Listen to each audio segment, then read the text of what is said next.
Welcome to the Javier Mendez podcast, Outside the Cage. We're back with Javier, who's got a full house of the Dagestani crew. We just want to talk about some of the fights that we just saw over the weekend. And we were talking about Ponzinibbio versus Diaz, and that was a fight. That was an amazing fight. Ponzinibbio had a lot of heart. That guy was going for his leg, and he was taking him, and he had to wait to work his way in. It looked like that guy had an answer for everything, but he eked that one out. What did you think about that fight, Hav? Well, I thought the first round was an incredible round for the young guy, Miguel, right? Miguel, I believe you so, yeah. he was unbelievable. He had all the answers, and the other guy was basically weathering the storm, trying to, little by little, his leg was getting chopped up, and it wasn't until he hit pay dirt when he hit him back to the leg in the second round. He hit him back with a calf kick.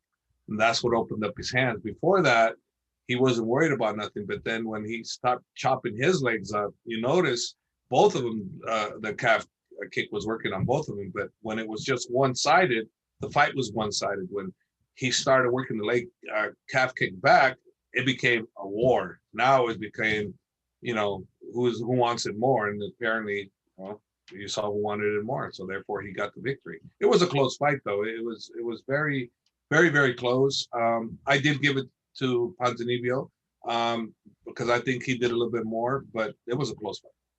That was it was a good one. I was really that was one of my favorite ones on the card because there was a lot of back and forth. And I did notice when Ponzinibbio did, meet out those leg kicks towards the end of the fight, he got more done with fewer kicks than the other guy did with more kicks. Like he got to the point where that guy's leg was hurting earlier off 2 or 3 versus 25 or 30, whatever he got dealt out. Well, it's kind of one of those things you're good at dishing it out. You were really good at dishing it out, but you didn't do so well taking it back. Right. Because you could tell he got hammered by it really well too, and it affected him. So, but man, how do you pronounce his last name? Baeza, yeah. Baeza. He's it didn't really hurt him very much. His status, he's still man. He's gonna be he's a prospect, dude. And I don't know if I shouldn't say prospect. I think he proved he's a contender. Yeah, he was a beast, man.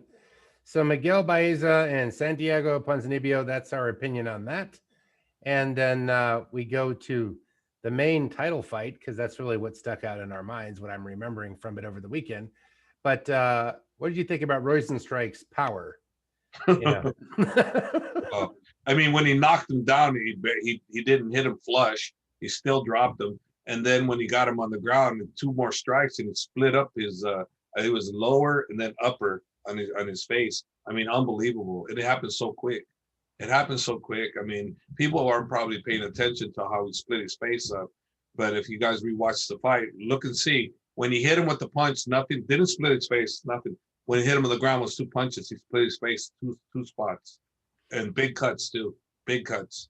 So, it just reminds me of when he hit Overeem, when he split his lip up and like the way he did. Unbelievable. That guy's got enormous power. I wouldn't want to be getting hit by that guy. Because that guy, man, he's got heavy, heavy hands. You can't count him out. There's a lot of good guys at the heavyweight, kind of like him. You've got, of course, Ngannou the champ with the heavy, heavy, heavy hands. But but then he's about to fight, Mr. Texas there, who's gonna the beast. He's got heavy hands. He's got heavy hands. Yeah. He's got heavy hands. Those are 3 individuals that can put you out with one shot. Any one of those guys can put you out. My favorite out of all those is the beast. I like him. He's funny. He's just really funny. I like his one-liners and he's fun to watch, man. You saw them face off before. Ngannou and him did face off before, and Ngannou didn't want. There was something in the eyes of the Black Beast that made Ngannou say, "Ooh," and it became a run around the ring, not so much. He didn't want no part of that, and I hope that the rematch does not, does not show the same, because that would really suck. That would be a bad fight if it comes like that's going to stink out the heavyweight division. Hopefully one of those guys does more and takes the chance. Last time they both didn't really want to risk it. Derek risked more, but still not enough, and that, therefore it stunk, and I don't know what happened to Ngannou, but now Ngannou's a champ, much better. They're both much better, obviously. So, but I yeah, would we can't have the same. Cannot have the same. I wouldn't give the power edge to Ngannou over Derek Lewis at all. I wouldn't I give don't either know. one. They both hit freaking hard. I don't know who's got the power. They both Right. can put the lights out. I'm not. It could very well be Ngannou's got the hardest punches out of anybody. They have recorded that with the UFC Institute. So, I don't know. I don't know. The question is, will somebody sit around and wait to take that one? You know what I mean? So we have a couple other good fights coming up. We've got Marvin Vettori trying to be the first Italian champion against Israel Adesanya. And it's a good card. Overall, it's a really good card. There's like three of the top three fights should be, bombastic. But do you think anything's going to change since Marvin had the record of the most takedowns ever in his weight class last fight? I think his most takedowns was against who? Kevin Holland? Yeah, who's over at DC's factory getting rehabbed, getting refitted with a new motor. I never saw him. I heard he came here one time. If he was with DC. He didn't come here. He's no longer here. I haven't seen him. So I don't know. I've never seen him fight. So I don't. Keep missing him. They play him when you're sleeping in Dubai. They play him when you're in Abu Dhabi. I didn't watch. I don't even know what he fights like. I know he has to be a really good striker for the guys that he's beat. He's beat some really good strikers. So Kevin Holland is probably a beast on the stand-up, and that's why they're taking him down. So, but the question is, if I'm not mistaken, wasn't he looking for help from like Habib? Wasn't he going, Habib, what do I do? And right. You saw the Instagram. You did watch the Instagram version of the fight, right? Yeah. So I didn't watch the fight. The comments. I didn't see none. I don't really know what the guy looks like. I mean, I really don't. I don't know what he looks like. I've seen a picture of him, but I don't. If he walked in here, I might have to take a second look. Oh, okay, because I never met him. Okay. So, and nothing on him, and it's not. I know his name. I know he's good, and I know he's beat some real good people. But I don't personally have never seen him fight. And I didn't personally meet him when he was here at AK. I don't think he lasted longer than a week, so I don't know if he probably have to go back or something. But maybe his main camp's out of Texas. He just came for some one-on-one. He just came and he just tried it out, and I don't know. I don't have the answer. I didn't ask, because he didn't come to AKA. He was only at AKA one time. He came to DC's wrestling camp in Gilroy, so he was with DC. So he wasn't here. He was here one day. He came to learn how to stop the takedown. So on this card, you've got Israel Adesanya, Marvin Vettori, Delvison Figueroa, and Brandon Moreno, which is another barn burner, Leon Edwards, and Nate Diaz. And that's the upcoming card, UFC 263. Now, if we start at the bottom of it, we'll go back to, Vettori. Leon Edwards, Nate Diaz. How do you call that? I mean, Leon Edwards, you've had him train at AKA. He's a stand-up phenom. He's a phenom. His stand-up is fantastic. He's fighting a veteran who's been in there with the best of the best, who's beat the best of the best, and who's lost to the best of the best, and who's the bigger star. So he's used to the high-profile fights. He's used to the 5 rounds. He's used to going to war. But has it been too many wars? I don't know. I know Leon is on point. When we were in Vegas preparing with, Habib's camp, we were there training in Vegas for 2 months. Leon was there and he was training, and he looked really, really impressive, man. Oh, was very impressed with him. So I'm going to have to go with Leon on this one, only because of the younger guy, and he has, improved vastly, and he hasn't lost in 9 fights. Yeah. So he's got that going for him, but he is going up against a legend, and Nate Diaz can surprise you. He can. No, he doesn't surprise you. He doesn't quit. Right. There's nothing surprising about him. He's as tough as they come. It's just, is it good enough? Maybe not. I don't know. I'm giving that slight edge to Leon, but by no means do I think Nate can't win, because that'd be stupid. he's a legend and he's one of the best fighters for a reason because he could do it. I just look at Leon as having more weapons. You know, the kicking. Nate's obviously great at boxing, MMA boxing, but Leon's got good hands too. If they go to the ground, I give the edge to Diaz. I do. I would tend to think that too, but we don't know because both of those guys, they're mostly known for wanting to stand. You know, and they're gonna stand. I truthfully speaking, I don't see Leon looking to take, Nate down, and Nate don't take nobody down. If he happens he falls into it usually. He never pushes it, never shoots. Never shoots, right? No, Nate's as real OG as they come, He's just he got that Mexican heart, he's a true warrior, dude. He ain't gonna hit the ground for nobody. He ain't stand. I don't care. He'll fight anybody. He's you got to stop him to stop him. You can't. Right.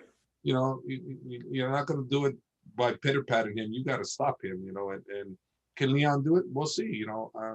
I give the slight edge to Leon, but it's going to be a great fight. That might be the fight of the night. Might be. Right. It could be. Now, did you see Davison Figueiredo fight Brandon Moreno before? No, I didn't see that fight at all. I heard it was one of the best fights of the year. They said if that had audience, it would have been unbelievable.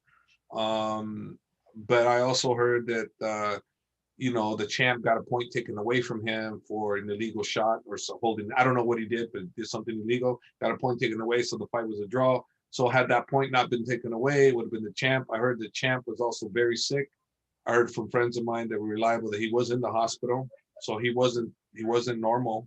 He wasn't what he needed to be. So he's going to come in a different fighter this fight. We'll see. Brandon Moreno, I heard he hung in there tough. He took a good shot. He gave it back. And, regardless, I see another war.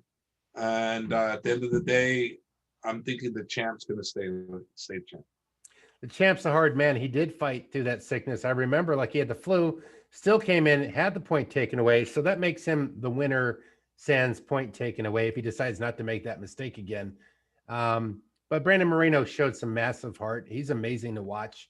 I hope you tune in for that one, Hav. That's going to be a fantastic. He's fun. He's fun to watch. The fights I did see Brandon fight, he's really fun to watch, and he's got a great attitude.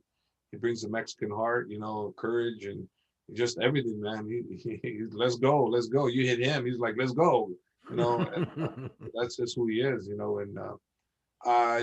without knowing anything about watching the fight, and I should rewatch it, but before it used to be anything MMA, even if I know the winner, I want to watch the replay and I want to watch and watch. Now, so much MMA that if I know who's the winner, I don't go back no more and I don't watch it. I don't go back and watch it unless it's my guy, then I go back. But if it's anything related to MMA and the winner's been decided, whatever you're doing's working, Javier. Whatever you're doing's working with your guys.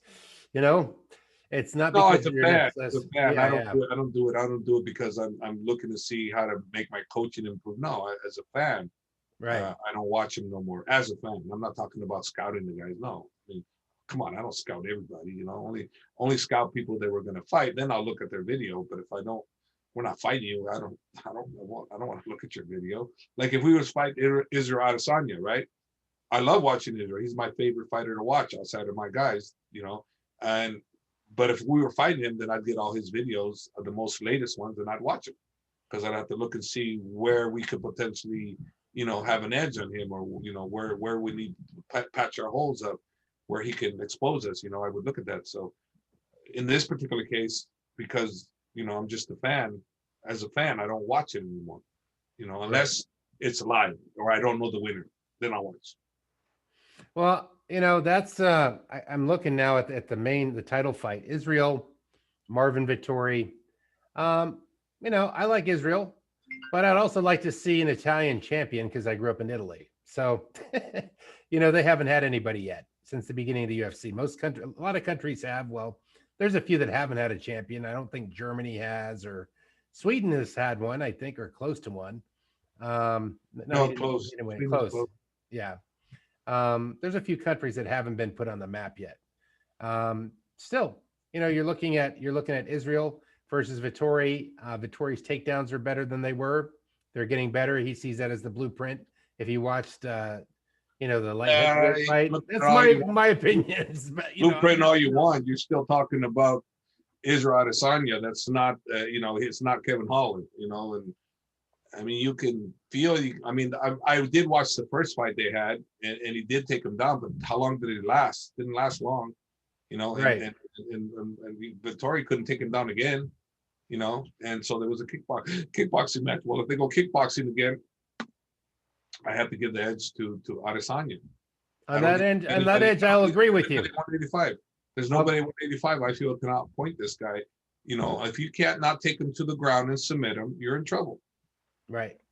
So I'm guessing I'm betting on the takedowns. You're going with the stand up.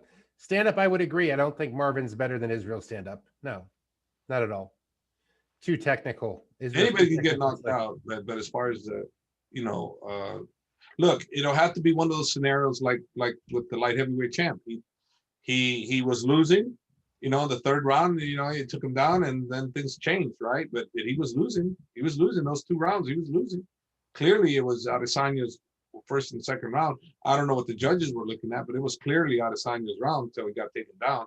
And then that was the blueprint, because he didn't have as good a ground game as we all thought he had. He didn't, right. But again, there's a weight difference too, and the skill set of the champ, light heavyweight champ versus Marvin. Is Marvin's jiu-jitsu at the level of Jan's? I would say no. Is it good? Okay. Yeah, I would say good. But is it as good?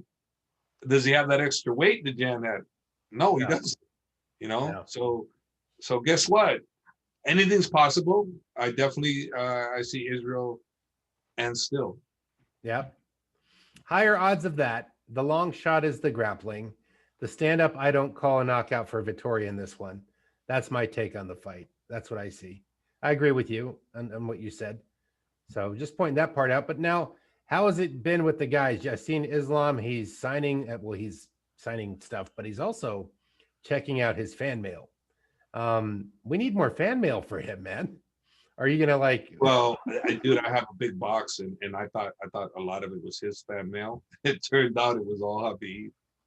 I really thought that a lot of the fan mail was Islam, because there's a lot of fans for Islam now, a lot, but damn it, all the looking all the bail. Man, I got a big box over there. It's all Habib, Oh my God. So when I did it, I said,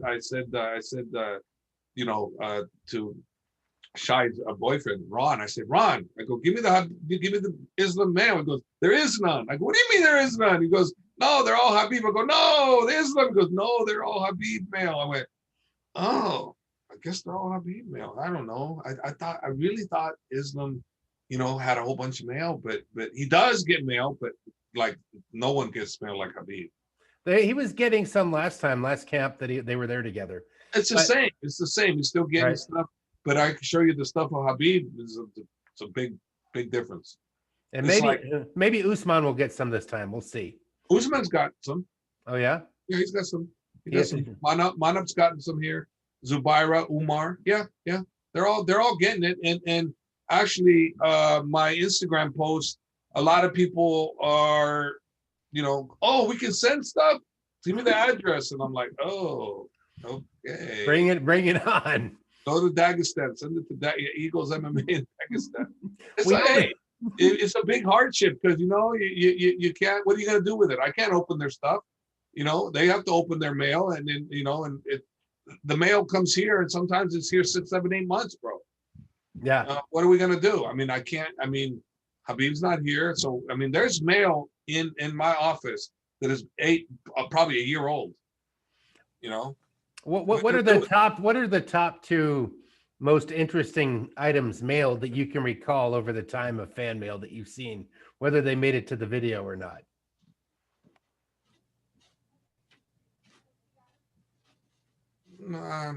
I saw the money bird. The money bird. There's a money bird. They said the money bird made out of money. I think Bolivian or something like that, dollars. Yeah, it's pretty cool. The money bird. Islam got a bunch of knives. People were sending him knives. Got a bunch of knives. Nah, just Money, but the last one was funny because that was the comment. Somebody sent him like a wallet full of Louis Vuitton wallet full of money. I'm like, oh my gosh. Oh, they also sent the money wallet. Right? Islam got the money wallet. Habib got the money wallet, not Islam. Yeah, I think Islam got the Louis Vuitton wallet, but Habib got the money wallet made out of money. Oh, okay. But someone did send money. You guys like, hey, they're like, hey, mail that back. Yeah. Islam got a Louis Vuitton wallet with about, I think, $1,000, $700 or $1,000 in it. Yeah. They get some interesting stuff. It's always interesting to see what fans send them. I'm looking forward to more of those. How's the training going with everybody? It's good. It's good. Islam just got here last week he got here. Last week, yeah. Was it last week? Yeah, last week. He got here last week. Things are good. Starting to feel like normal pre-COVID. Everything's dialing back in that vibe because there's always an energy around AKA when they're in the building. The COVID thing still looms because everybody still has to wear the mask and stuff, which is bullshit. It's our governor's a piece of shit. It's just making us hold on to the protocol of not having to wear the mask. Well, the majority of the people are vaccinated now, but he still looks at it as like, I don't know, whatever political reasons he's doing it. But I hope they recall his ass. I'm in a different state, man. It's they go by the CDC. They say don't need it. Lucky you. Lucky me. Lucky yeah. you. I wish I was there. I wish I was there. The CDC too. Look at Fossey. What a jerk he turned out to be. As I'm driving down the freeway, I see our civil rights, our Constitution are not upheld, blah blah blah, and then Fossey lied, killed millions. And yeah, there we go. And then if you lean too hard on it, they'll say that's a conspiracy, but it makes sense so far. Yeah, it's like I'm not involved with that. All we know is that business as usual wasn't business as usual for the last year, and you had to fight hard to keep your gym open and stay alive. And because of Newsom, a lot of business people have gone under, and a lot of people are still struggling because of that piece of shit. Happened to a lot of friends. I had Don't a lot cut of friends. this out because a lot of my friends, a lot of people, and we got a piece of shit for a governor who doesn't care about the people. And I just wish something would happen. They recall his ass and get rid of him.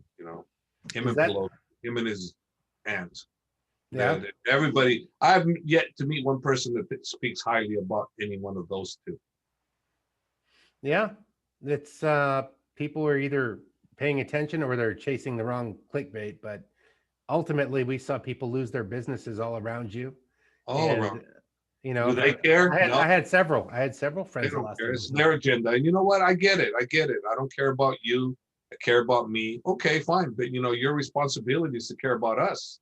So even though you don't care about us, you're supposed to care about us. That's why you're in the position you're in.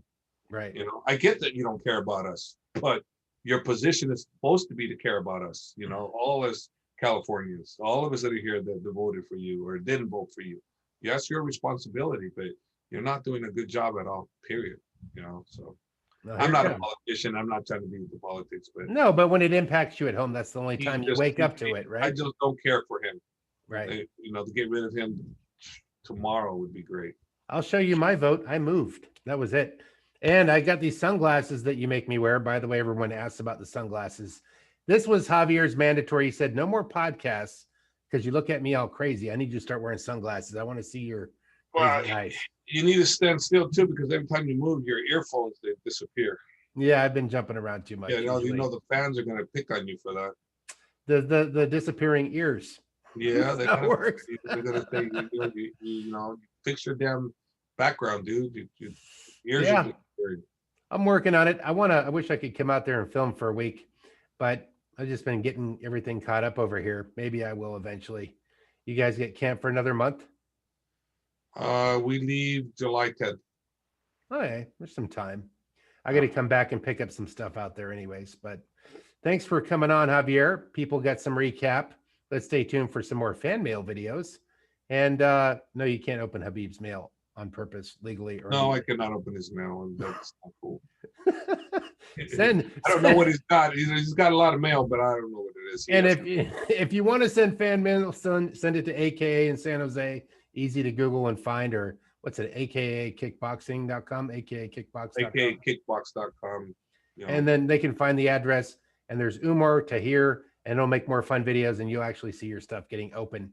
Javier doesn't want it. It's just me because I like to watch the videos.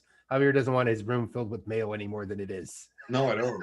And all the fans too. There's so many of them out there that I'm sorry. You know, it's like I know it's like I get it. You know, I still, believe it or not, I still have people that go, hey, I live in San Diego.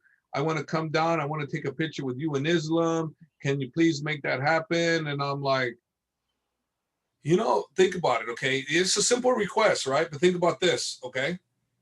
Okay, that means Islam and I have to be at the same time he comes. Okay, Right. so now we got an obligation to be here at this time, at this particular time. It's hard to be here at one particular time, you know, and to say, oh, I'm going to be like, you know, so me, it's like, man, if they come to training and they wait outside, which they all have to wait outside. If they see Islam and they see me, no problem. I have zero problem taking pictures, but to coordinate it, that's another story. Then I think Carlos's brother should think about how profitable it is and just roll up and sell them food while they're waiting outside. I think that's a great one. So has there been a big crowd? I mean, just in closing, has there been a big group of guys waiting? I saw that one video. There's a bunch of dudes waiting in the parking lot. Video I put out there, there was probably close to 30 people out there for Islam. Wow. Were they there before him, or they knew exactly when he got in? No, it was Islam. They were there waiting for Islam. About 30 of them, yeah. So now he's taken the waiting outside guy throne. Please sign my stuff. Yeah, I think so. Well, he's the leader now, but when Habib comes in, honestly, there'll be more. Yeah, it's gonna be crazy. Yeah, he's like, let me let him take some flack for me, and then I'll show up and visit you guys. Well, it's good seeing you, Javier. Thanks for doing a podcast, and more cool videos coming out. Anything that you put out, I'll definitely put out for the people. Yeah. Have a good one, buddy.